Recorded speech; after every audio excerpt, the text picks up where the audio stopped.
the jurisprudence course, this is our 8th year that we're going to be doing this. It's for those people who complete the Alim course or haven't completed it, they're still studying.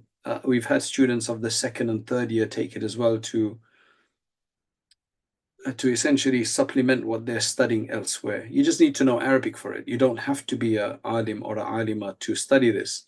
But a lot of alims and alimas do study this because what it does is that it tops it up for them in terms of whatever was left out that they did not study properly.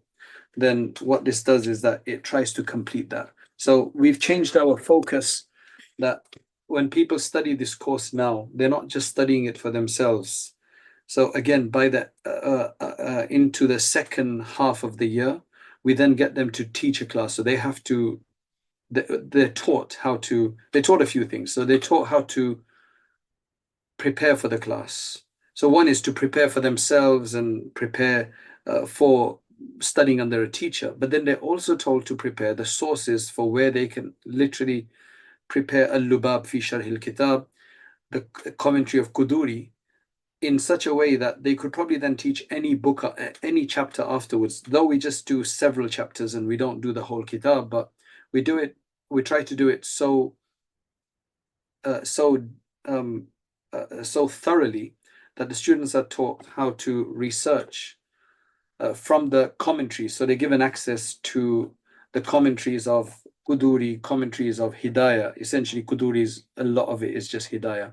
So they get to study that, answer their questions, prepare for the class. And then after that, the second thing that we do is how to read fiqh texts in detail so they don't miss any nuance anywhere. And they focus on every single word, because in a book of jurisprudence, in a book of jurisprudence, every word means something. They don't waste words in jurisprudence. So there's a reason why, especially these time, these very popular texts, why they're so well known, because they've been refined and they've been accepted. So what every word means. And then what we do is we get them to do really specific translation. So really good translation. Some students really struggle with this because they've either studied it in Urdu, which they would know in Urdu, but it's very easy to translate in Urdu. For example, al-bay'u yan'aqidu bilafdayni ihdahuma bilafdayni ahaduhuma al-madi wal-akhar al-mustaqbil bay mun'aqid hoti hai दो लफ्जों से जिनमें से एक मादी का सिगा हो और दूसरा मुस्तकबिल का सिगा हो. You hardly used any new words. You just used a few filler words, but otherwise you use the exact same Arabic words. Al-bay'u, bay, yan'aqidu mun'aqid hoti hai, bilafdayni, दो लफ्जों से, right? अहदुहुमा, जिनमें से एक, मादी, same thing, दूसरा मुस्तकबिल. This is, it's so easy to translate Urdu because Urdu is made up from Arabic. But when you get to English, it provides a challenge, especially for those. So then, even though they've studied jurisprudence so well, maybe they know their Hidayah, etc., they just don't know how to translate it for somebody in the modern world now, where more and more so, everybody just wants it in English.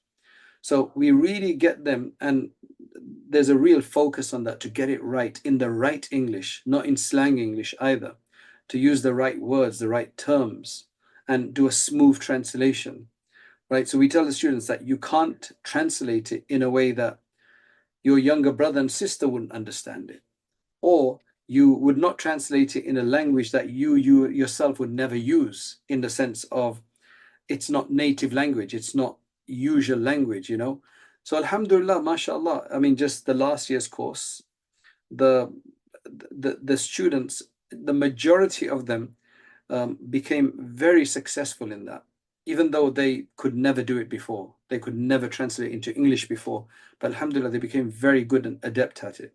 So our focus has changed from just teaching it to them to now saying, look, you're not going to just learn it, you're going to teach this as well. So then what each of the students do is that they get to teach the course by the end of the year, after into the second half, and they get scored, they get critiqued, they're told what was good and what they can improve on. And mashallah, it just working very, very well. That's just the one aspect of the course. Then, we've got the aspect of learning how to get your the dalail of the madhab, how the madhab developed, an understanding of the madhab, then the common popular contemporary fatwa and how to access those. You don't learn how to give fatwa, but you definitely taught how to look for fatwa and how to deal with the difference of opinion in there and so on. And so mashallah, I believe that anybody who does jurisprudence well, then they're going to be able to teach fiqh very well afterwards, most of it at least, inshallah. So that's the jurisprudence course.